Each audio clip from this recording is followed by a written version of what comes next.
تمام محبت ثانی آگے وجہ سے تھوڑا سا آیا سے آگے تمام محبت فانی اگر ہے عشق تو بس عشق حی لا یزل باقی، یعنی اللہ تعالیٰ کا عشق اگر ہے عشق تو بس عشق حی لا یزل باقی، محبت عارضی ہوتی ہے عشق حسن فانی میں، نہ کھا دھوکا کسی رنگینی عالم سے اختر، محبت خالق عالم سے رکھ اس دار فانی میں۔ نعمت کا شکر کیا ہے؟ اس کے بعد حضرت والا نے ارشاد فرمایا، ابھی آپ نے میر صاحب کی آواز میں اشعار سنے،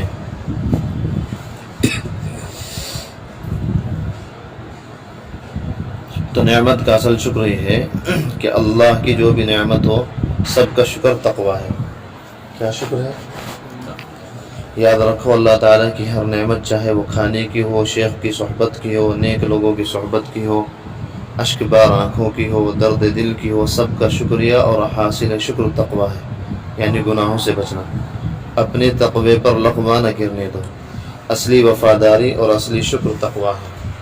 کوئی زبان سے لاکھ شکر ادا کرے کہ اے میرے مولا آپ کا شکر ہے، کیا ماش کی دال کھلائی ہے آپ نے اور کیا پسندیدہ کھانا کھلایا آپ نے، مگر اپنی آنکھوں کو نہیں بچاتا، نافرمانی نہیں چھوڑتا، گناہ نہیں چھوڑتا، اللہ کو ناراض کرنا نہیں چھوڑتا، یہ شخص شریعت کی نظر میں متقی نہیں ہے اور شکر کرنے والا بھی نہیں ہے، کیونکہ یہ آخرت کے لیے متفکر نہیں ہے۔ گدھے میں اور اس شخص میں کوئی فرق نہیں۔ جو آدمی اللہ تعالیٰ کی نافرمانی کرے، اللہ تعالیٰ کو ناراض کرے، اس میں اور گدھے خچر میں کوئی فرق نہیں ہے۔ جو زبان سے تو شکر کرتا ہے مگر عمل میں اللہ تعالیٰ کی نافرمانی میں مبتلا رہتا ہے۔ بہت سے لوگ روتے بہت ہیں، آنسو بہت گراتے ہیں، کون سے آنسو مقبول ہیں اللہ تعالیٰ کے یہاں، کون سے قبول ہیں ان کی علامت۔ اگر صرف اشک بار آنکھوں سے یعنی رونے دھونے سے اللہ تعالیٰ کی ولایت ملتی تو لوگ آنکھوں سے دریا کے دریا رو لیتے، لیکن صرف رونے سے اللہ تعالیٰ نہیں ملتا۔ لیکن گناہ سے نہیں بچتے تو یہ رونا کیا رونا ہے؟ گناہ سے بچ کے دکھاؤ تو پھر آنسوؤں کی قدر ہے۔ اپنی بری خواہشات کو چھوڑو، تب معلوم ہوگا کہ تمہارے دل میں اللہ تعالیٰ سے تعلق اور نسبت کے جلوے آ گئے ہیں، تبھی تو حرام جلووں سے بچنے کی توفیق ہوگی۔ اپنی ہمت کو استعمال کرو، اس پر فالج مت ڈالو۔ اگر ہمت استعمال نہیں کرو گے تو اس پر فالج پڑ جائے گی۔ جن اعضاء سے کام نہیں لیا جاتا ان پر فالج گر جاتا ہے۔ ایک ہاتھ کو مسلسل ایسے رکھو، کچھ کام ہی نہ لو اس پہ، 1 مہینے بعد شل ہو جائے گا، بیکار۔ اللہ تعالیٰ نے جو ہمت دی ہے گناہوں سے بچنے کی، اس کو کام میں لاؤ، ورنہ اس ہمت پہ فالج ہو جائے گا۔ اگر جن اعضاء سے کام نہیں لیا جاتا ان پر فالج گر جاتا ہے۔ اگر تقوی سے کام نہیں لوگے اور چھپ چھپ کر حرام مزے لیتے رہو گے تو ہو سکتا ہے کہ تمہاری ہمت تقوی پہ فالج گر جائے۔ سب کے سامنے اللہ والے بنے پھر رہے تسبیح لے کے، اور رات کو ان کا حال دیکھو، موبائل لے کے کیا کیا دیکھتے ہیں، کہاں کہاں پہنچ جاتے ہیں۔ اللہ کی پناہ، رات کو جب بستر پہ لیٹتے ہیں، خاص طور سے سردیوں میں رضائی کے اندر، پھر ان کا عالم نہ پوچھو کس عالم میں ہوتے ہیں۔ صبح کو سامنے سب کے اللہ والے، اور رات کو بس دیکھو۔ پھر ہو سکتا ہے کہ تمہاری ہمت ٹوٹ جائے اور اسی فسق و فجور میں تمہاری جان اللہ کے یہاں چلی جائے۔ کیا فاسقانہ موت چاہتے ہو؟ فاسقانہ موت چاہتے ہو کیا؟ یا عاشقانہ موت، اللہ تعالیٰ پر مرتے ہو؟ ارے عاشقانہ موت حاصل کرو، اللہ تعالیٰ کے عشق اور محبت کی۔ علاء الدین ذرا جلدی فارغ ہو جاؤ۔ تربیت یافتہ ہونے کی علامت، اگر آپ لوگ کسی شخص کو دیکھیں کہ اکھاڑے میں پہلوانی کر رہا ہے، اپنے استاد سے داؤ پیچ سیکھ رہا ہے اور خوب بادام بھی کھا رہا ہے، لیکن جب مقابلے کا وقت آتا ہے تو وہاں کانپنے لگتا ہے۔ استاد سے پہلوانی بھی سیکھ رہا، خوب مکھن، ملائی، دودھ اور بادام بھی کھا رہا، لیکن جب مقابلے کا وقت آتا ہے تو وہاں کانپنے لگتا ہے اور جلدی ہی ہار جاتا ہے۔ تو اس کے ماں باپ اور اس کے گھر والے کہتے ہیں کہ ہمارا دودھ بادام سب بیکار گیا۔ تو شیخ بھی اپنی تربیت کے بعد اپنی کامیابی اپنے شاگردوں میں دیکھنا چاہتا ہے کہ جب وہ جہاز میں بیٹھیں اور ایئر ہوسٹس سامنے آ جائے، یا کسی اسکول کے سامنے سے گزرے اور کوئی حسین شکل سامنے آ جائے، چاہے وہ نمکین ہو یا نمکینہ، بس اس وقت ہمارے حضرت کے الفاظ ہیں، چاہے چمکین ہو یا چمکینہ، اس وقت اپنی نظر کو جھکا لیں تو سمجھو واقعی ان کے دل میں اللہ کی محبت ہے۔ حضرت فرمایا کرتے ہیں کہ جب وہ ایئر ہوسٹس آتی ہے، اب وہ کہتی ہے کیا لیں گے جناب؟ تو بیچارے ہمارے جیسے مارے شرم کے تو کچھ نہیں کہتے پاتے دھاڑی والے، لیکن ان کی نظریں کہہ دیتی ہیں کیا چاہیے، ان کی نظریں سب بتا دیتی ہیں۔ تو ایئر ہوسٹس کو بھی نہ دیکھنا چاہیے، نظر نیچے جھکا کے جو چیز ضرورت ہو کہہ دو، بھائی چائے چاہیے چائے دے دو، ناشتہ چاہیے، جو بھی چیز۔ دوران مجلس ایک صحابہ نے حضرت والا سے نظر ہٹا کر دوسری طرف دیکھا تو اس پر فرمایا ادھر کیوں دیکھتے ہو؟ بھائی تم کو بار بار سمجھاتے ہیں ادھر ادھر مت دیکھو، میرا دل اس معاملے میں بہت زیادہ احساس رکھتا ہے، جب دیکھتا ہوں کہ کوئی ادھر ادھر دیکھ رہا ہے تو دل چاہتا ہے کہ اس کو مجلس سے اٹھا دوں، میں تو اس کے چہرے کا نشانہ لے رہا ہوں اور یہ پیٹھ دکھا رہا ہے، میرے نشانے کو اپنی حماقت سے خطا نہ ہونے دو، نظر سے نظر ملائے رکھو، میں کشو یہ تو میں کشی رندی ہے میں کشی نہیں، آنکھوں سے تم نے پی نہیں آنکھوں کی تم نے پی نہیں۔ دین کی بات کرنے والے کی تقریر قریب بیٹھ کر سننے میں اللہ تعالیٰ نے بہت اثر رکھا ہے، اسی لیے تو قریب قریب کر رہا تھا اور تم دور دور جا رہے تھے۔ دین کی بات کرنے والے کی تقریر قریب بیٹھ کر سننے میں اللہ تعالیٰ نے بہت اثر رکھا ہے۔ آپ پہلے پیچھے بیٹھ کر تقریر سنیں پھر سامنے بیٹھ کر تقریر سنیں تو فرق معلوم ہو جائے گا۔ میں پیچھے بیٹھنے والوں سے کہتا ہوں کہ آپ میرے سامنے آ کر بیٹھیں مگر پہلے سے آ کر بیٹھو، لیکن بعض لوگ میرے نشانے کی تاب نہیں رکھتے، قلب نازک رکھتے ہیں، ان کو میری آہ گرم کا تحمل نہیں، یعنی جب میں اللہ کے درد میں نعرہ لگاتا ہوں تو اس کو برداشت نہیں کر پاتے میری آہ کو، چنانچہ سوچتا ہوں کہ پہلے ان کو آہ سرد سننے دو۔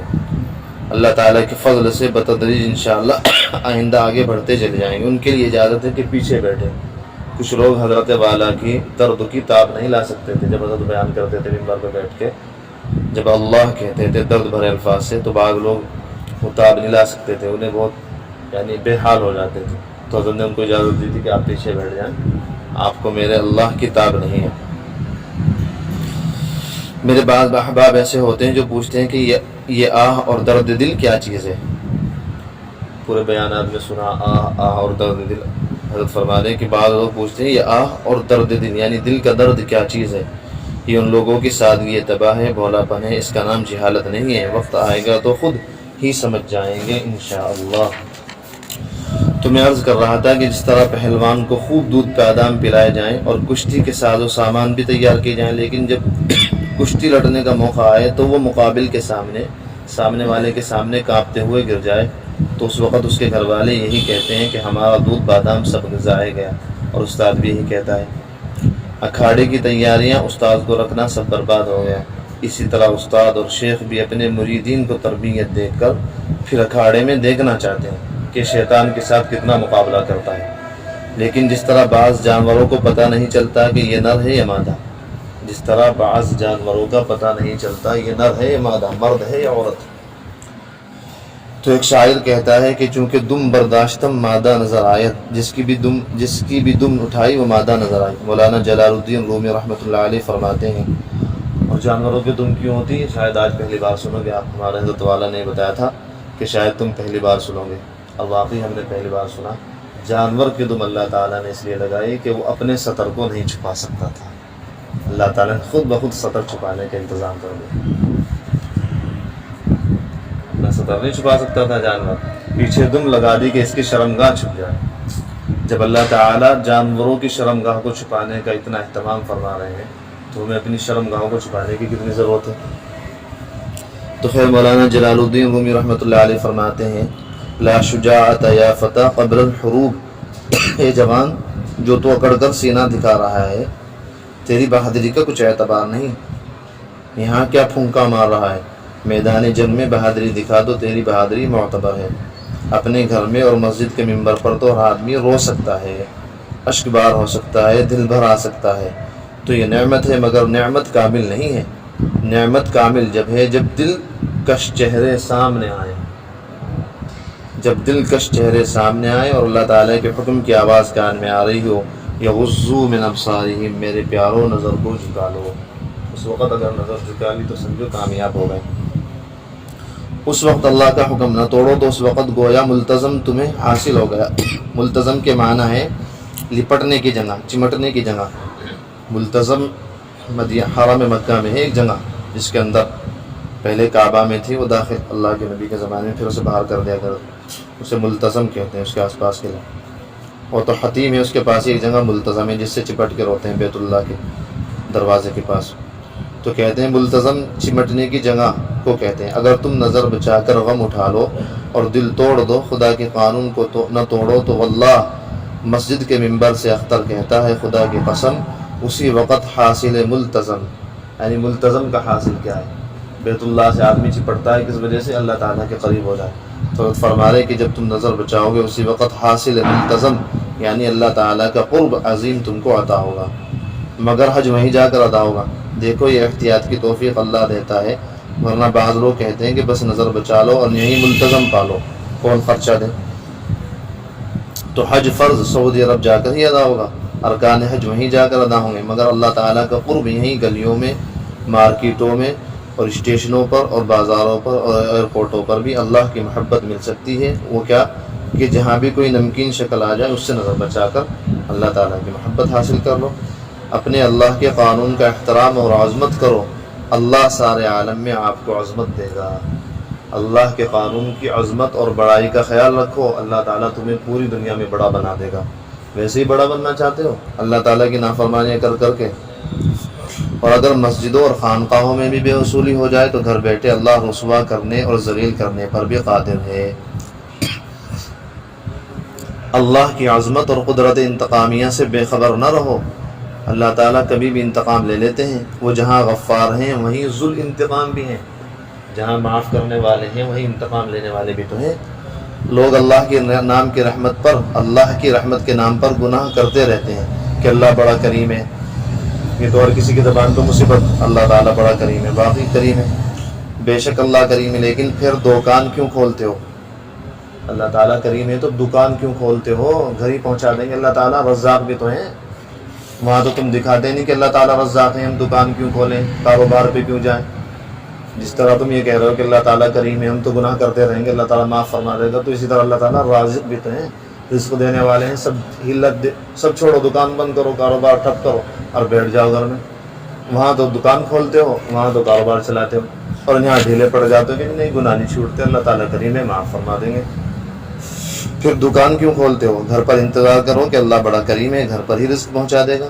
دنیا کے معاملے میں ایسا نہیں کرتے، دکان کھولنے کے لیے ہر وقت گھڑی دیکھتے رہتے ہو۔ لاک ڈاؤن میں بھی بس سوچتے ہیں کہ ذرا کھل جاوے۔ جتنی محنت دنیا کے لیے کرتے ہو، اگر آخرت کے لیے اس کا 100واں حصہ بھی کر لو تو اللہ کا دوست بن جاؤ۔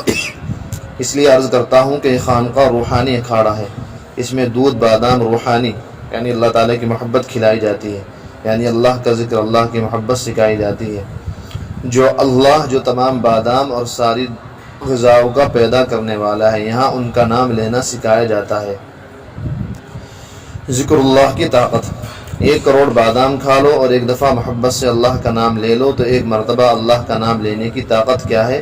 قرآن پاک میں اللہ تعالیٰ فرماتے ہیں جب جہاد ہو رہا ہو اس وقت جان کی بازی لگانی ہے، اس وقت بادام اور خمیرہ اور شربت روح افزا کام نہ دے گا۔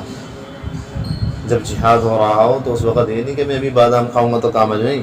اذا لقیتم فئۃ، اللہ تعالیٰ فرماتے ہیں جب تم کافروں کی جماعت سے لڑ رہے ہو اور جان کی بازی لگا رہے ہو تو فثبتوا، اس وقت جم جاؤ۔ لیکن یہ ثابت قدمی کیسے نصیب ہوگی، کیسے تم جمو گے؟ واذکروا اللہ کثیرا، ایسے کڑے وقت میں بھی اللہ کو خوب یاد کرو، ان کے نام کی طاقت سے تم دشمنوں پر غالب رہو گے۔ ایسے ہی نفس سے جہاد کے لیے خانقاہوں میں ذکر کرایا جاتا ہے۔ ایک آدمی جو خود ہی ورزش کرتا ہے اور دودھ بادام کھاتا ہے، اور ایک آدمی ہے جو اپنے استاد کے اکھاڑے میں جاتا ہے، دونوں کو لڑا کر دیکھ لو، گھر پر بادام پینے والا اور ورزش کرنے والا چاہے استاد کے اکھاڑے میں جانے والے سے زیادہ موٹا ہو اور اس میں بہت ہی طاقت ہو، لیکن استاد کے چیلے سے مقابلہ نہیں کر سکتا۔ اس طرح کسی اللہ والے سے تعلق رکھو، کسی شیخ سے تعلق رکھو تو فائدہ ہوگا۔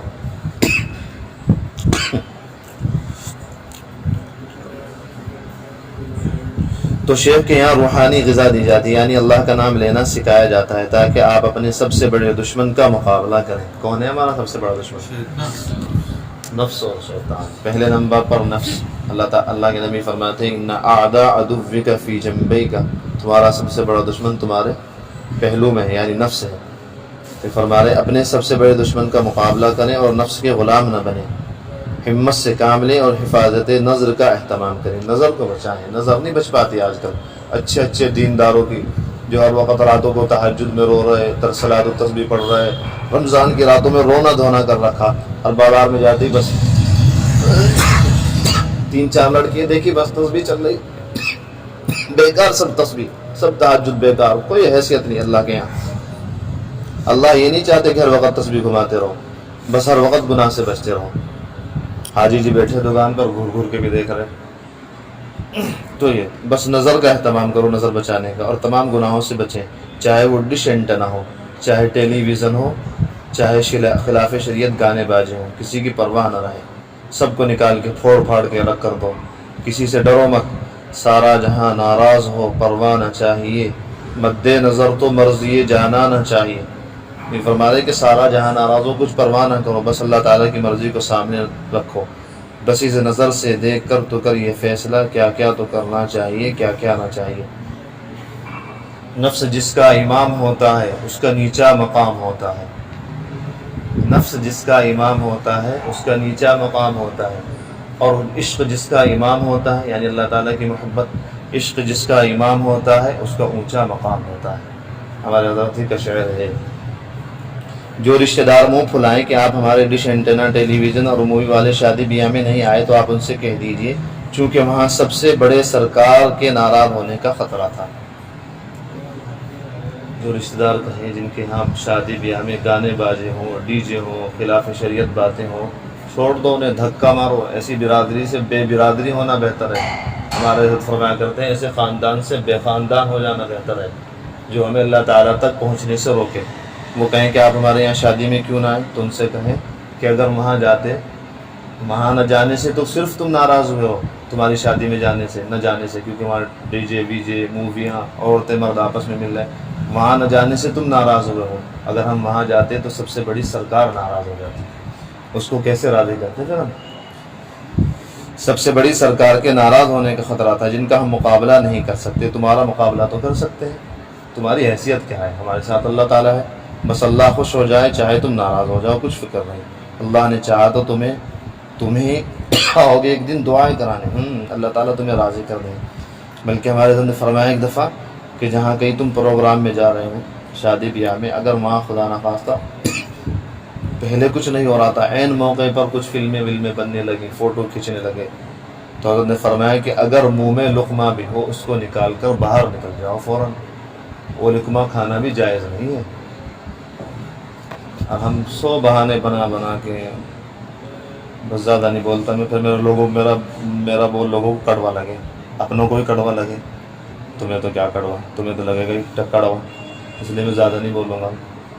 تو حضرت نے فرمایا کہ لقمہ کھانا جائز نہیں، لقمہ نکال کے آ جاؤ۔ اگر وہ میزبان کہے کیوں جا رہے ہو، کہنے لگے تم نے ہمارا حق ادا نہیں کیا، ہمارا حق یہ تھا کہ اللہ تعالیٰ کی نافرمانی نہ کی جاتی، لہٰذا جب تم نے اللہ کا حق نہیں ادا کیا تو ہم تمہارا کیا حق ادا کریں، دفع ہو جاؤ یہاں سے، چلو منہ دھو کے آ نیند سے آ رہی تو انہوں نے کہا دفع ہو جاؤ یہاں سے، جب تم نے ہمارے اللہ کا حق ادا نہیں کیا تو ہم تمہارا حق ادا کیوں کریں، جاؤ۔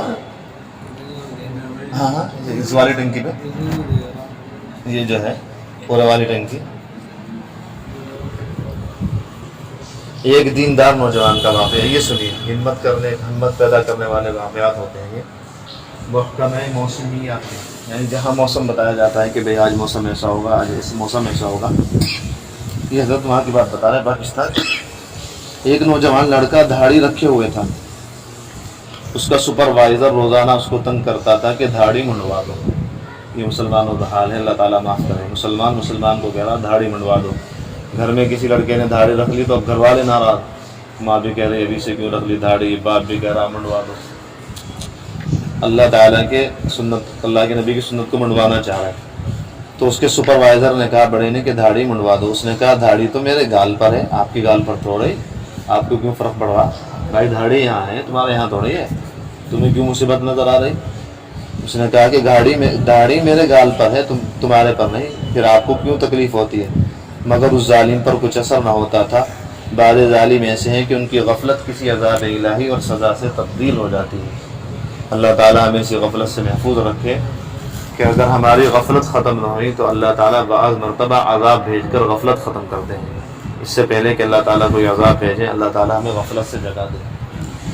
تو اس کا ایک ہی بیٹا تھا، اسے بخار چڑھ گیا، یعنی جو سپروائزر کہہ رہا تھا اسے کہ داڑھی منڈوا دو، اب وہ کہہ رہا تھا کہ نہیں میں نہیں، تو وہ زبردستی زور ڈال رہا تھا۔ پھر کیا ہوا کہ اس سپروائزر کا ایک بیٹا تھا، اسے بخار ہوا، تمام ڈاکٹروں نے جواب دے دیا، اس کا ذہن کھٹکا کہ ایک اللہ والا میرے پاس کام کرتا ہے، میں اس کا افسر ہوں، اس کو میں نے بہت تنگ کیا ہے، داڑھی منڈانے کے لیے اس کو ستایا، اور داڑھی حضور اکرم صلی اللہ علیہ وسلم کی سنت ہے، تو مجھے اس سے معافی مانگنی چاہیے۔ تو اس نے اس لڑکے سے کہا کہ تم مجھے معاف کر دو، آج میں محکمہ موسمیات میں تمہاری ڈیوٹی تہجد کے وقت لگا رہا ہوں، لیکن تم کوئی کام نہ کرو، بس 2 رکعت پڑھ کر میرے بچے کے لیے دعا کرو، تمہارا کام ہم خود کریں گے، یعنی کام ہم کریں گے تمہارا، تم تو بس اتنا کام کرو، دعائیں کرتے رہو۔ آخر وہ دن آیا نا، اور اس نوجوان کی دعا سے اس کا لڑکا ٹھیک ہو گیا۔ آپ دین پر جمے رہیں انشاءاللہ۔ اسی طرح رشتہ داروں کے لیے بھی وہ دن آئیں گے کہ آپ سے معافی مانگیں گے، آپ سے دعا لیں گے۔ کچھ دن ذرا صبر کرو، تھوڑا صبر کرنا پڑتا ہے، اللہ کا راستہ پھولوں کا نہیں، فون آ رہا تھا، اللہ کا راستہ پھولوں کا نہیں ہے۔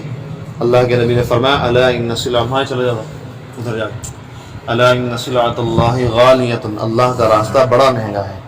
حضرت مولانا شاہ برار الحق صاحب رحمۃ اللہ علیہ کے 2 ارشادات۔ میرے شیخ اول حضرت پھول پوری رحمۃ اللہ علیہ کے یہاں بعض نادان حسد کرنے والے مجھے تکلیف پہنچاتے تھے، حضرت کو بھی بہت تکلیف پہنچائی، حضرت حکیم اختر صاحب کو، تاکہ میں حضرت کو چھوڑ کر بھاگ جاؤں، حضرت پھول پوری کو۔ میں نے حضرت مولانا شاہ برار الحق صاحب سے ان تکالیف کے بارے میں عرض کیا کہ حضرت حسد کرنے والے بہت تکلیف دیتے ہیں۔ حضرت اس وقت میرے شیخ نہیں تھے، مگر میں ان سے مشورہ کرتا رہتا تھا، اور حضرت مولانا شاہ عبد الغنی صاحب پھول پوری رحمۃ اللہ علیہ کے عاشقوں میں سے تھے، حضرت مولانا برار الحق صاحب بھی۔ تو حضرت نے 2 باتیں ارشاد فرمائی کہ اگر بھینس کا دودھ پینا ہے تو بھینس کے گوبر اور پیشاب کو بھی گوارا کرنا پڑے گا۔ اگر کسی اللہ والے کے ساتھ رہنا ہے، اللہ والے سے دوستی کرنی ہے، تو تکلیفیں تو کچھ نہ کچھ اٹھانی پڑیں گی۔ اور دوسری بات یہ فرمائی کہ اگر پھولوں کی خوشبو کا مزہ لینا ہے تو کانٹوں سے تو نباہ کرنا پڑے گا۔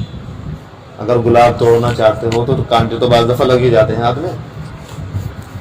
مگر مولانا شاہ محمد احمد صاحب رحمۃ اللہ علیہ کا درجہ نباہ سے زیادہ تھا۔ جگر نے تو کہا تھا گلشن پرست ہوں، مجھے گل ہی نہیں عزیز، کانٹوں سے بھی نباہ کیے جا رہا ہوں میں۔ حضرت مولانا شاہ محمد احمد صاحب نے فرمایا کہ گلشن پرست کیا ہے؟ میں گلشن پرست نہیں ہوں، یعنی گلشن کا پجاری نہیں ہوں، میں خدا پرست ہوں۔ اور فرمایا کہ نباہ کرنا کیا ہے؟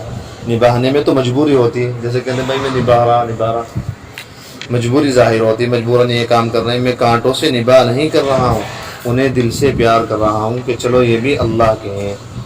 پھر حضرت نے اس شعر کی اصلاح کی، یعنی اس کی جگر کے شعر کی، گلشن سے مجھ کو عشق ہے، گل ہی عزیز نہیں، کانٹوں کو دل سے پیار کیے جا رہا ہوں۔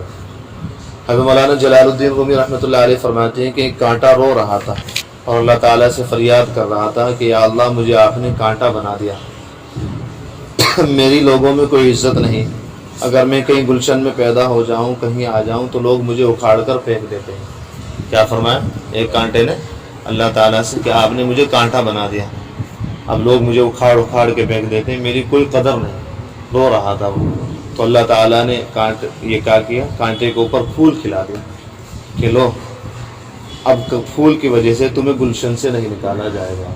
دیکھا نہیں، گلاب کے پھول ہوتے ہیں اس کے نیچے کانٹے ہوتے ہیں، اب پھول کی وجہ سے وہ کانٹے بھی محفوظ ہیں۔ اگر پھول نہ ہوتا کانٹوں کو کون برداشت کرے، سب کباڑ اٹھا کے جلا جلو کے باہر پھینک کر دیں۔ اسی طرح ہم جیسے لوگ، جیسے ہم گنہگار ہیں تو ہم بھی کانٹے ہیں، تو ہمیں چاہیے کہ کسی اللہ والے سے، اللہ کے عاشق سے جو پھول ہیں ان سے چمٹ جائیں، تاکہ قیامت کے دن اللہ تعالیٰ ہمیں بھی انہیں کہ بھائی پھولوں کے ساتھ ہیں، انہیں بھی جنت میں داخل کر دو۔ تو خیر میں نے سوچا کہ چلو حاسدین کی طرف سے پہنچنے والی ان تکلیف میں بھی ہماری تربیت اور مصلحت ہے، اللہ کا پیار زیادہ ملے گا۔ آپ خود سوچئے کہ اگر آپ کے پاس کوئی عافیت اور آسانی کے ساتھ آئے اور دوسرا مصیبت اٹھا کر آئے، اس کے جسم سے خون بہہ رہا ہو، اس کے کپڑوں پر بھی خون لگا ہو، تو آپ اس سے لپٹ جائیں گے، اسے پیار کریں گے۔ وہ اتنی مشقت اٹھا کر آپ کے پاس آیا، آپ کہیں گے کہ یہ آپ کی محبت کی صداقت ہے، محبت کے سچے ہونے کی دلیل ہے کہ اتنی تکلیفوں کے باوجود مجھے نہیں چھوڑا۔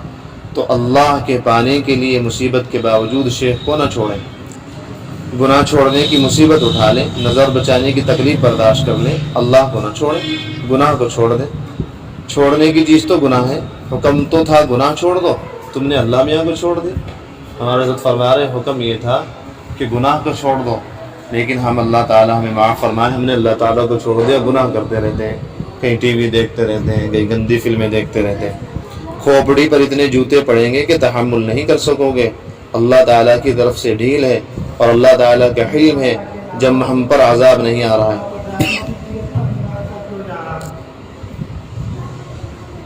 بس خدا ہم سب کو اپنے انتقام سے بچائے، آمین۔ ہمارے حضرت فرمایا کرتے ہیں کہ جو لوگ یہ کہتے ہیں کہ ہم سے فلمیں دیکھنا نہیں چھوٹ رہی، ہم سے عورتوں کو دیکھنا نہیں چھوٹ رہا ہے، علاء الدین ہمارے حضرت فرمایا کریں شاہ کے مختار صاحب کہ جو لوگ کہتے ہیں کہ ہم سے بد نظری نہیں چھوٹ رہی، فلمیں دیکھنا نہیں چھوٹ رہی، حضرت نے فرمایا کہ ہاں ہم دیکھتے، اگر اللہ تعالیٰ تمہیں مادرزاد اندھا پیدا کرتا پھر دیکھتے تم کیسے عورتوں کو دیکھتے؟ کیا اللہ کی نعمت کا یہی شکر ہے؟ اگر ابھی عین موقع پر جس وقت تم عورتوں کو دیکھتے ہو اللہ تعالیٰ تمہیں اندھا کر دے، پھر ہم بتائیں گے کس طرح نہیں چھوٹے گی؟ ساری عمر کو چھوٹ جائے گی، بری چیزیں تو چھوٹیں گی، حلال چیزیں بھی چھوٹ جائیں گی، نہ مسجد کو دیکھ سکو گے، نہ ماں باپ کو دیکھ سکو گے، نہ قرآن کو دیکھ سکو گے۔ اللہ کی نعمت کی یہ قدر نہیں ہے۔ اللہ 1 منٹ میں 1 سیکنڈ میں چھڑانا چاہتے ہیں، چھڑانا جانتے ہیں، کیسے چھڑا دیں گے؟ بد نظری نہیں چھوٹ رہی، بد نظری نہیں چھوٹ رہی، ابھی اندھا کر دیں، دیکھو کیسے چھوٹے گی؟ حلال چیزیں بھی چھوٹ جائیں گی، حرام تو حرام، اور پھر رو گے سجدے میں پڑھ پڑھ کے کئی دن تک رو گے، یا اللہ نظر لوٹا دے، نظر لوٹا دے، جب دنیا اندھیری ہو جائے گی۔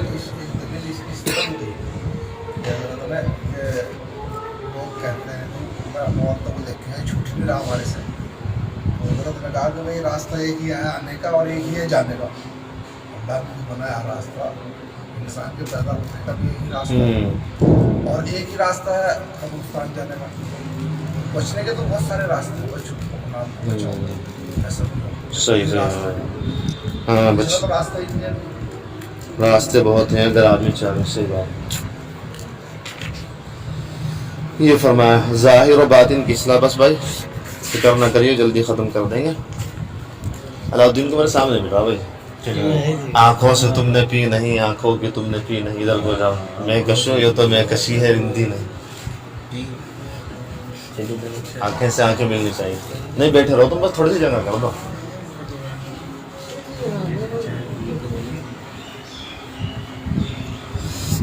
تو شیخ کو یہ فکر ہوتی ہے کہ میں اپنے مریدین کو، اپنے شاگردوں کو ایسی شکل میں لے آؤں کہ اللہ تعالیٰ ان کو دیکھ کر پیار کر لے۔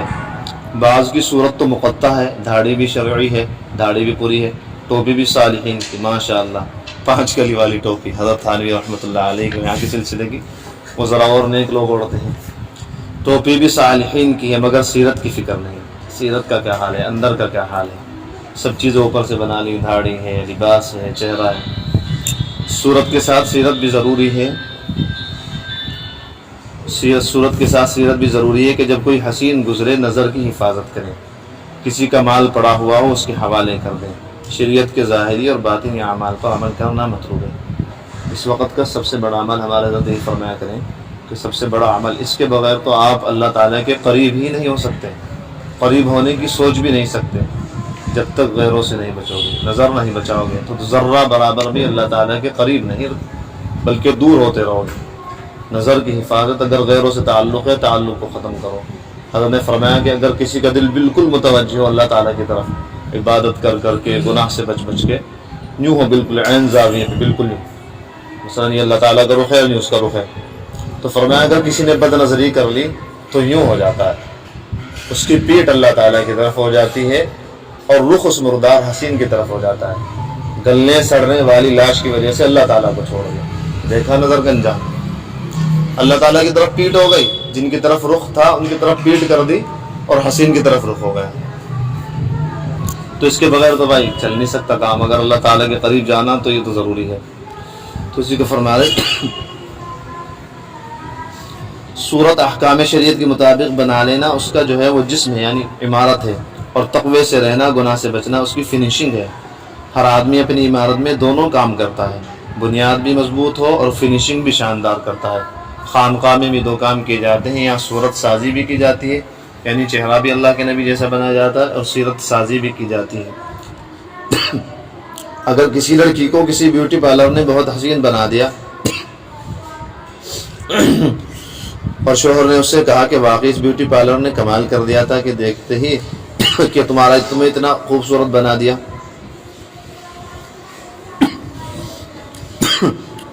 لیکن اول ملاقات میں ہی اس لڑکی نے کہا کہ you are very very bloody fool, کہ تم انتہائی درجے کے بیوقوف ہو. تو وہ رونے لگے گا کہ صورت اتنی خوبصورت. مثلا شادی ہوئی پہلی رات میں، اب بیوی کے پاس گیا، اب بیوی سے باتیں چیت ہوئی، وہ تو گالے دینے شروع کر دیں، تیری ماں گئی ہوں، تیری دی گئی ہوں. عجیب ہے یار، عجیب لڑکی اتنی خوبصورت ہے اور سیرت اتنی گندی. اب وہ سر پکڑ کے روے گا یا نہیں کہ میں صورت کا کیا کروں، گالیاں دے رہی، بتاؤ پہلی رات کو. تو اسی کو رونے لگے گا کہ صورت کیسی اور سیرت کیسی. بایزید گستامی کی شکل میں ایسے کام نہ کرو جو یزید کو بھی شرما دے. بد نظری کے لعنتی فعل سے باز آ جاؤ، باز آ جاؤ، باز آ جاؤ. حضرت 3 دفعہ فرما رہے، یعنی غیر محرم عورتوں کو دیکھنے سے باز آ جاؤ، باز آ جاؤ، باز آ جاؤ. یہ جملہ نہایت درد اور جوش سے فرمایا حضرت نے.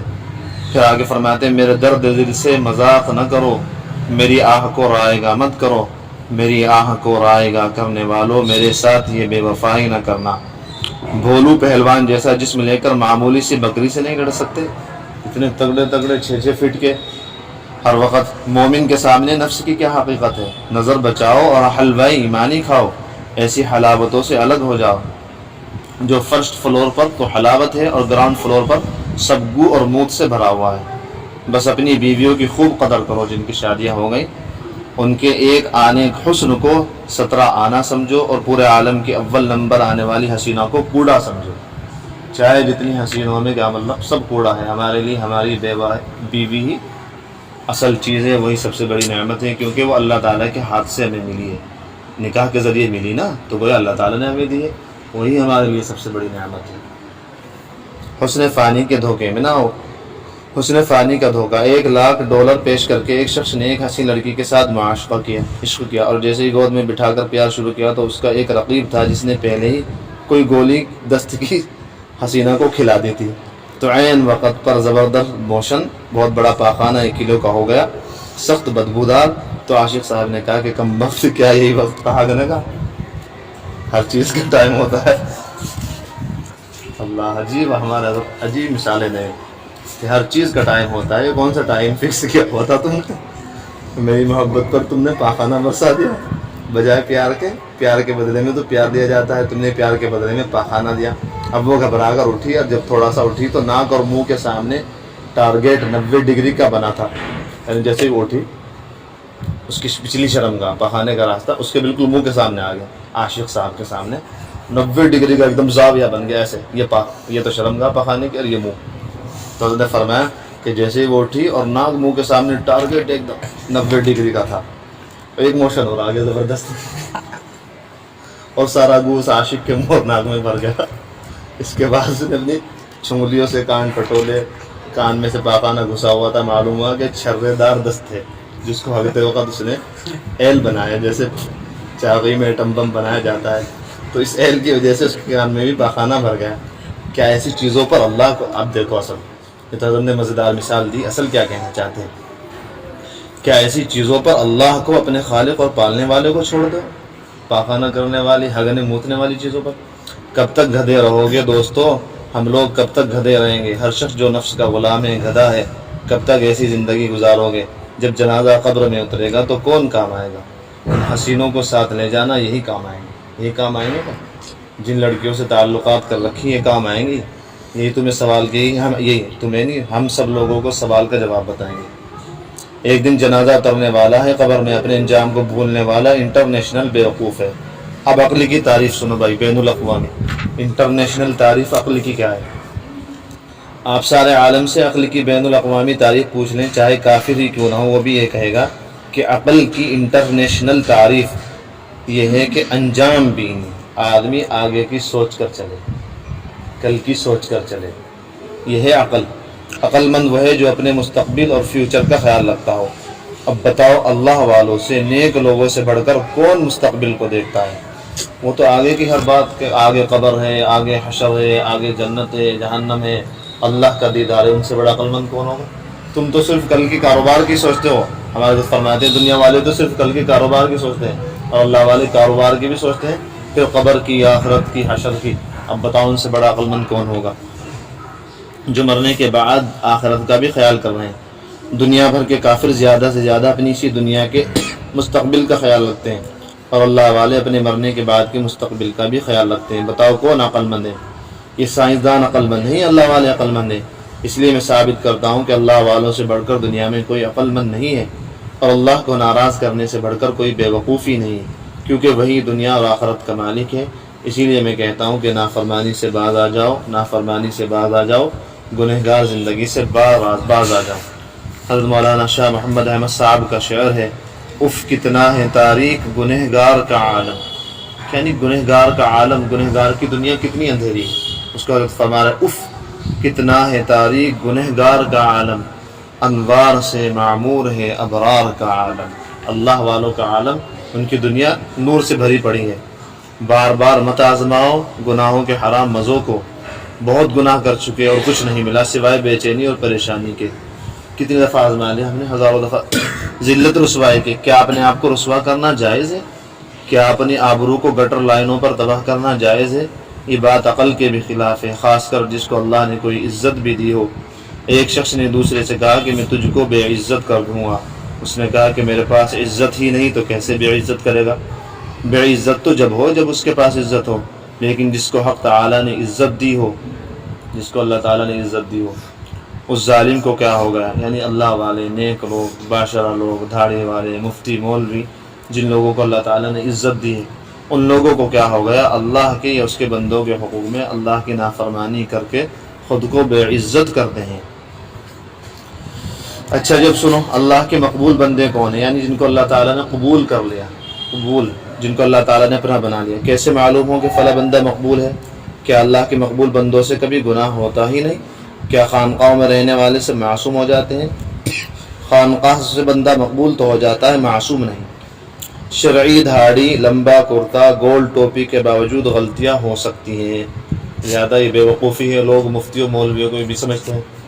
ایک طرف جہاں مفتی مولویوں کو یہ دھیان رکھنا چاہیے کہ کوئی اللہ تعالیٰ کی نافرمانی نہ ہو، خاص طور سے داڑھی والوں کو، چاہے مفتی مولوی ہو یا نہ ہو، باشرہ ہو. اور جہاں ان کو ایک طرف یہ خیال رکھنا چاہیے کہ قصداً اللہ تعالیٰ کی نافرمانی نہ ہو. اور بھول چوک تو ہوتی رہتی ہے، وہ تو ہے انسان کی، وہ تو فطرت میں داخل ہے، گناہ تو ہوتا رہے گا بھول چوک سے، قصداً نہ ہو. تو اسی طرح لوگوں کو یہ بھی سمجھنا چاہیے کہ مولوی مفتی کوئی معصوم نہیں ہے. اب کسی مفتی صاحب سے غلطی ہو گئی، انہیں کہیں دیکھ لیا بیچاروں کو، بس ایک ہلہ مچا دیا، ارے یہ تو ایسا مفتی ہے، یہ تو ایسا مولوی ہے. دماغ خراب ہے تمہارا. وہ بھی تو انسان ہے، بعض دفعہ غلطی ہو جاتی ہے. چلو بھائی، ایک تو یہ ہے کہ ایک مفتی صاحب مسلسل غلطی کر رہا ہے، ایک دفعہ دیکھ لیا وہی غلطی، دوسری دفعہ دیکھا وہی غلطی، تیسری دفعہ دیکھا وہی غلطی. ان کے بارے میں تو شک ہو سکتا ہے کہ بھائی گڑبڑ آدمی ہے. ایک آدمی کو تم نے ساری زندگی دیکھا، نیک آدمی ہے، اتنی سی غلطی دیکھ لی اس کی کہیں، اب اسی پہ اس سے بدگمان ہو گئے. یہ بالکل غلط بات ہے. تو اسی کو کہہ رہے ہیں کہ گول ٹوپی کے باوجود غلطیاں ہو سکتی ہیں. معصوم صرف نبی ہوتا ہے، نبی سے گناہ نہیں ہوتا. نبی کے علاوہ سب سے غلطیاں ہو سکتی ہیں، لیکن اللہ تعالیٰ فرماتے ہیں کہ میری مقبولیت کی علامت معصومیت کی نہیں ہے، میری مقبولیت کے لیے عصمت شرط نہیں ہے. یعنی گناہ سے، یعنی کہ بالکل گناہ سے محفوظ ہو جائے، بس اتنا شرط ہے کہ اگر کبھی کبھار گناہ ہو جائے، سال میں ایک آدھ بار، ہماری طرح نہیں دن میں سینکڑوں بار ہم گناہ کرتے ہیں. اللہ والوں سے کبھی سالوں میں ایک آدھ بار بھول چوک کے وہ بھی گناہ ہو جاتا ہے. تو جی کو فرما رہے ہیں کبھی سالوں میں ایک آدھ بار گناہ ہو جائے تو اللہ سے توبہ کر لو. ان اللہ یحب التوابین، اللہ تعالیٰ توبہ کرنے والوں کو صرف معاف نہیں کرتے بلکہ محبوب بھی بنا لیتے ہیں.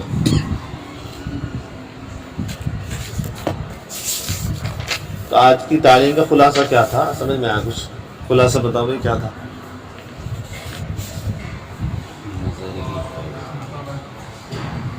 یعنی کیا سمجھے تمہیں جتنا بیان ہوا اس سے؟ کیا سمجھے؟ کیا کرنا چاہیے، کیا نہیں کرنا چاہیے؟ 2 لفظوں میں بتا دو بس. اللہ کو ناراض جان دے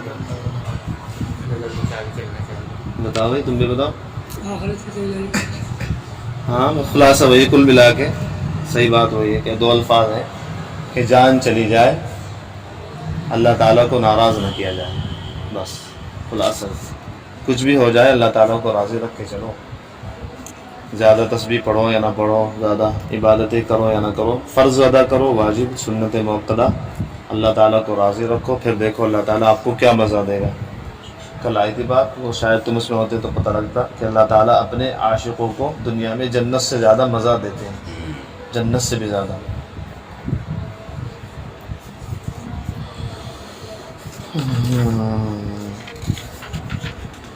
ابھی حضرت فرما رہے کہ بعض دفعہ ایسا ہوتا ہے کسی پر اچانک نظر پڑ گئی اور کسی سے دل لگ گیا تو اس پر صبر کرو۔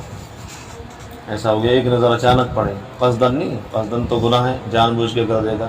مثلا راستے میں جا رہے تھے، ایک دم نظر اٹھی اچانک کسی پہ پڑ گئی، ایک دم گرا لی، اب اس وہ دل سے لگ گئی تو اللہ نے فرمایا اس پر صبر کرو، اس پر بھی ظاہر نہ کرو کہ ایک نظر تم پر پڑی تھی، اور صبر کرو، انشاءاللہ اللہ تعالیٰ تمہیں اس کے بدلے اپنی محبت دے دیں گے۔ جو تمہارا دل ٹوٹا ہے نظر بچانے کی وجہ سے، جو دل کے ریزے روزے ہوئے ہیں، اللہ تعالیٰ اس کو اپنی محبت کے سیمنٹ اور ریت سے تعمیر کر دیں گے۔ اللہ تعالیٰ اس کو اپنی محبت کے مٹیریل سے تعمیر کریں گے۔ تو جو کسی پر عاشق ہو گیا ہو، ایک ہی نظر میں گھائل ہو گیا ہو، اور قصدن دیکھا بھی نہیں، کہیں جاتے ہوئے نظر پڑ گئی، نظر ڈالی نہیں، پڑ گئی۔ ڈالنا اور ہے، پڑھنا اور ہے۔ ہم لوگ ڈالتے ہیں، اب پھر کہتے ہیں پڑ گئی تھی۔ ڈالنا اور ہے، پڑھنا اور ہے۔ جہاں پتہ ہے بھائی بازار میں جا رہے ہیں ہم، یہاں چاروں طرف بدنظری کا امکان ہے تو پہلے وہاں احتیاط کر کے چلو۔ اب ایک صاحب نے ایک نظر ڈالی، نے کہا بھائی حدیث شریف میں پہلی نظر معاف ہے، تو اسی میں پورا نقشہ کھینچ لیا۔ انہوں نے حدیث شریف میں فرمایا کہ پہلی نظر معاف ہے، تو نظر پڑھنے والی معاف ہے، پڑھانے والی معاف نہیں ہے۔ پڑ گئی اچانک، پڑھاؤ نہ اسے، اور اگر پڑ گئی تو پڑھی نہ رہنے تو اٹھا لو ایک دم، جیسے نظر پڑی ایک دم فوراً نیچے کر لو۔ تو یہ اپنے عشق کو فرما دیں کہ جس نے اپنے عشق کو چھپایا، نہ خط لکھا، نہ اس کا ہاتھ پکڑا، نہ اس کی گلی میں گیا، نہ آنکھوں سے دوبارہ دیکھا، نہ کانوں سے اس کی بات سنی، نہ اس کی گلیوں کا چکر لگایا، کیونکہ جانتا تھا یہ وہ لعنتی گلیاں ہیں جو اللہ کے عذاب میں مبتلا ہیں۔ عاشق معشوق کی گلیاں بھی لعنتی ہوتی ہیں، جہاں محبوب ہوتا ہے وہیں کے چکر لگ رہا ہے، کچھ بیچنے جا رہے تھے وہیں جا رہے، وہیں کے چکر لگ رہے، یعنی بیچنے کے لیے وہیں جا رہے، تو یہ لعنتی گلیاں ہیں۔ اللہ تعالیٰ سوچے کہ لعنتی گلیاں اللہ تعالیٰ کی لعنت برسے۔ یہ وہ لعنتی گلیاں ہیں جو اللہ کے عذاب میں مبتلا ہیں۔ جو ان گلیوں میں گیا اس کی ساری زندگی سر دھننا پڑا، رونا پڑا، عذاب الہی میں مبتلا ہونا پڑا۔ اب دیکھو کتنی اہم بات ہے فرما رہے، حقیقت معلوم رہے ورنہ کبھی دھوکہ لگ جائے گا کہ شاید یہ گلی والے بھی کوئی اونچا مقام رکھتے ہیں، سب سے نیچا مقام رکھتے ہیں۔ ارے جو نیچے مقامات کی تلاش میں رہتے ہیں وہ نیچے لوگ ہیں، جو نیچے مقامات کی تلاش میں رہتے ہیں وہ نیچے لوگ ہیں۔ مفتی محمود حسن صاحب گنگوئی رحمۃ اللہ علیہ کا ایک بدعتی سے مناظرہ ہوا، بدعتی نے کہا میں نے آپ کو نیچا دکھا دیا۔ حضرت مفتی صاحب نے فرمایا جی ہاں ہم نے آپ کو نیچا دیکھ لیا۔ اس نے کہا ہم نے آپ کو نیچا دکھا دیا، حضرت نے فرمایا ہاں ہم نے آپ کو نیچا دیکھ لیا۔ اللہ والوں کی حاضر جوابی ملاحظہ کیجیے، سارے مجمع میں شور ہو گیا اور وہ بدعتی ایک ہی جملے سے ہار کے بھاگ گیا۔ حضرت مفتی صاحب کو ایک صاحب نے کہا، کسی بدعتی نے، حضرت سامنے بیٹھے تھے، کیا نام، حضرت مناظرے کے لیے سامنے بیٹھے تھے مفتی محمود صاحب، ایک بدعتی نے کہا یا رافضی نے کہ محمود حسن حضرت شیخ کے بڑے خلیفہ تھے، مفتی محمود حسن صاحب، یہاں ہمارے مظاہر علوم کے بھی بڑے مفتی تھے، دارالعلوم کے بھی۔ حضرت سے فرمایا کہ محمود حسن، مفتی محمود حسن یہ بتاؤ سور میں اور تمہارے میں کتنا فرق ہے؟ یہ کہا کتے میں اور تمہارے میں کتنا فرق ہے؟ آمنے سامنے بیٹھے تھے نا۔ علاؤدین پیچھے کو ادھر تھوڑا پیچھے کو جا، مثال سے سمجھاؤں گا، اور پیچھے چل اور چل، یہ مثال ہوگی، کبھی تم علاؤدین کو سمجھ لو خدا نہ خواستہ اللہ معاف کر، اور پیچھے کو تھوڑا۔ تو اس نے کہا کہ تمہارے میں اور کتے میں کتنا فرق ہے خنزیر میں؟ حضرت نے فرمایا 1 2 3 ہاتھ کا فرق ہے بس۔ سامنے والوں کو بتا دیا، وہ ایک دم چپ کہ 1 2 3 ہاتھ کا فرق ہے بس میرے میں اور سور میں۔ ہاں جا کے یہ ہوں اللہ والے۔ ہمارے حضرت کو حضرت حکیم اختر صاحب ایک دفعہ انگور خرید رہے تھے، کوئی مسٹر آ گیا، یہ دھاڑی منڈے مسٹر، سب دھاڑی منڈے تو نہیں، جو دنیاوی تعلیم یافتہ ہوں، شیاطین ہوتے ہیں ان میں سے اکثر، اللہ ماشاء اللہ، جنہیں اللہ والوں کی صحبت، یہ ہمیشہ یاد رکھنا چاہیے، جتنے بھی دنیا کے تعلیم یافتہ لوگ ہوتے ہیں سب بددین، فاسق، اللہ اور اس کے رسول کے دشمن ہوتے ہیں، سوائے ان لوگوں کے، سوائے یاد رکھنا، سوائے ان لوگوں کے، ان دنیا دار لوگوں کے جو دنیاوی تعلیم یافتہ ہوتے ہیں، جنہیں اللہ والوں کی صحبت مل گئی ہو، دینداروں کی صحبت مل گئی. ورنہ جتنے بھی دنیا کی تعلیم یافتہ ہوں گے جنہیں نہ اللہ والوں کی صحبت ملی نہ علماء کے پاس جاتے نہ دین کی ان کے دلوں میں کچھ قدر ہے، وہ اللہ اور رسول کے سب سے بڑے دشمن، کافروں سے بھی بڑے دشمن ہوتے ہیں وہ. اب ایک پرنسپل صاحب ہیں یہاں لوڈ اسٹار اکیڈمی کے، ان صاحب نے کہہ دیا کہ اسلام میں بہت جھمیلے ہیں. کسی نے روزہ کا تذکرہ کر دیا ان کے سامنے کہ اب روزے بھی آنے والے کہنے لگے اسلام میں بہت جھمیلے ہیں. یہ مسلمانوں کا حال ہے. تو دنیاوی تعلیم یافتہ اللہ اور اس کے رسول کے سب سے بڑے دشمن، کافروں سے بڑے دشمن، اگر انہیں صحبت نہ ملے نیک لوگوں کی. اور شیعہ تو ہیں ہی منحوس، وہ تو کافر ہی ہیں اعلیٰ درجے کے. ان سے تعلق رکھنا تو اپنے ایمان کو ہی خطرے میں رکھنا ہے. شیعوں سے تعلق رکھنا، شیعوں سے کوئی خریداری بھی نہ کرنی چاہیے. ہمارے محلے میں بھی کچھ منحوس ہیں شیعہ، نہ بالکل نہ لینا چاہیے. بہت مجبوری میں، بالکل انتہائی مجبوری میں. کسی کو مت دیکھیے کوئی مولوی مفتی لے رہا، لینے دو انہیں. ہاں میں یوں تو کہہ رہا کسی کو مت دیکھنا، کوئی مولوی مفتی لینے دو، کسی کو مت دیکھیو. جتنا ہو سکے بہت بچنا.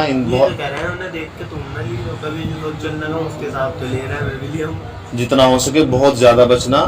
بہت مجبوری میں اگر جمالو کی دکان نہ کھلی ہوئی محلے میں تو جب لے لیو مجبوری میں جا کے.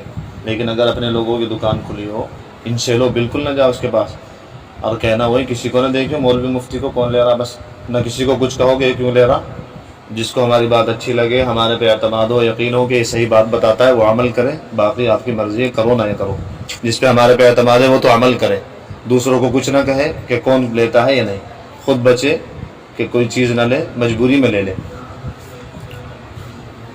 تو یہ بھول جالنا بھی غلطی. ہاں، سلام کرنا حرام ہے. شیعوں کو، رافضیوں کو سلام کرنا حرام ہے. سلام کا جواب بھی نہ دو. ظاہر میں آپ لوگوں کو دھوکہ دیتے ہیں کہ ہم یہ مسلمان ہیں. ان کے یہاں بنیاد ہی ہے. ان کے علماء نے لکھا ہے کہ جس طرح ہمارے بچے کو بچپن میں لا الہ الا اللہ پڑھایا جاتا ہے، اس کی گھٹی میں اتارا جاتا ہے، ان کے یہاں یہ بنیاد بنائی جاتی ہے کہ قرآن غلط ہے علیاذ باللہ. اور کہتے ہیں حضرت عائشہ رضی اللہ تعالیٰ عنہ نے نعوذ باللہ زنا کیا تھا. اللہ تعالیٰ جھوٹ بول دیتے ہیں، اللہ تعالیٰ کو بھول ہو جاتی ہے. وہی حضرت علی پہ آنی چاہیے تھی، غلطی سے جبرائیل جو ہے نبی اکرم صلی اللہ علیہ وسلم پر وہی لے کے آ گئے. اتنی بکواسات ہیں ان کی. ابو بکر اور عمر کا نام اپنی شرمگاہ پہ لکھو اور پھر اس کے بعد صحبت کرو، اور صحبت کرو گے تو انزال دیر سے ہوگا، زیادہ دیر تک صحبت کرو گے. یہ بکواسات ہیں ان کی کفریاں. جو لوگ ان سے تعلق رکھتے ہیں ان کا ایمان خطرے میں ہے. مجبوری میں کوئی تعلق کرنا پڑ جائے تو کر لو، کوئی چیز لینی پڑ جائے تو میں نے صاف طور پہ کہہ دیا جنہیں ہماری بات پہ اعتماد ہو وہ عمل کریں، جنہیں اعتماد نہ ہو وہ عمل نہ کریں. بس چھٹی. کسی کو کچھ نہ کہیں، کوئی لیتے ہیں لینے دیں. اگر آپ کو ہماری بات پہ یقین ہے تو بس ان سے تعلقات مجبوری میں لیں. بس ابھی حضرت کی نظم سن لو، ایک صفحے کی ختم بات. رہے عشق میں عقل کانٹا ہے کانٹا، جو گزری تیری یاد میں زندگی ہے، یعنی اللہ کی. جو گزری تیری یاد میں زندگی ہے وہی زندگی بس میری زندگی ہے. جو غفلت میں گزرے وہ کیا زندگی ہے، وہ جینا نہیں بلکہ شرمندگی ہے. فنا یاد میں تیری جو زندگی ہے، فنا یاد میں جو تیری زندگی ہے، اسی کے مقدر میں پائندگی ہے. جو ہر سانس سنت کے تابع نہیں ہے، خدا کی نہیں نفس کی بندگی ہے. جو ہے کسب دنیا میں غافل خدا سے، یعنی دنیا کمانے میں، جو ہے کسب دنیا میں غافل خدا سے، دنی زندگی ہے بری زندگی ہے. جو فرزانگی لائے ایک دن تباہی، وہ کس کام کی ہائے فرزانگی ہے. رہے عشق میں عقل کانٹا ہے کانٹا، عقل کو مت چلاؤ. اسلام میں یہ حکم کیوں ہے، یہ حکم کیوں ہے، ہاں یہ نہیں. لوجک مت پوچھو، لوجک کو مارو نالی میں پھینک کے کہ جی سود کیوں حرام کر دیا. بھلا سود کو کیا تک ہے کوئی حرام کرنے کا؟ لوجک تو سمجھ میں نہیں آتی، سب بیکار. اسی کو رہے عشق میں اللہ کی محبت میں عقل کانٹا ہے کانٹا، جو ہے کام کی بس وہ تو دیوانگی ہے. دیوانے ہو جاؤ اللہ پہ. ہو مطلوب جس عقل کی صرف دنیا، یعنی جو آدمی صرف دنیا کے سامنے رکھے، ہو مطلوب جس عقل کی صرف دنیا، سمجھ لو کہ اس عقل میں تیرگی ہے، یعنی گندگی ہے. بنائے وہ کیسے تیرے دل کو مسکن، یعنی اللہ تعالیٰ لوگوں تمہارے دل کو اپنا گھر کیسے بنائیں، کیسے تمہارے دل گھر میں رہ، تمہارے دل میں رہ لیں. بنائے وہ کیسے تیرے دل کو مسکن، تیرے دل میں جب شرک کی گندگی ہے. لڑکیوں کو گھسا رکھا، ان کی پوجا کر رہا ہے، بھائی ہمارے میں اور غیر مسلموں میں کیا فرق ہوا؟ فرق یہ ہوا وہ مندروں میں پوجتے ہیں، گھنٹیاں بجاتے ہیں، اور یہاں ہم نے ایک تصویر جما رکھی، کسی نے ایک لڑکی کی تصویر جما رکھی، کسی نے دو کی تصویر جما رکھی، اس کا ہر وقت خیال، اللہ معاف کرے، سجدے میں اللہ کے سامنے ہوتے ہیں، خیال اس کا ہوتا ہے، تہجد میں ہوتے ہیں، خیال اس کا ہوتا ہے۔ جن لوگوں کے حالات گزرے وہ بخوبی واقف ہوں گے ان حالات سے، میری یہ بات بالکل تجربے کی ہے۔ یہ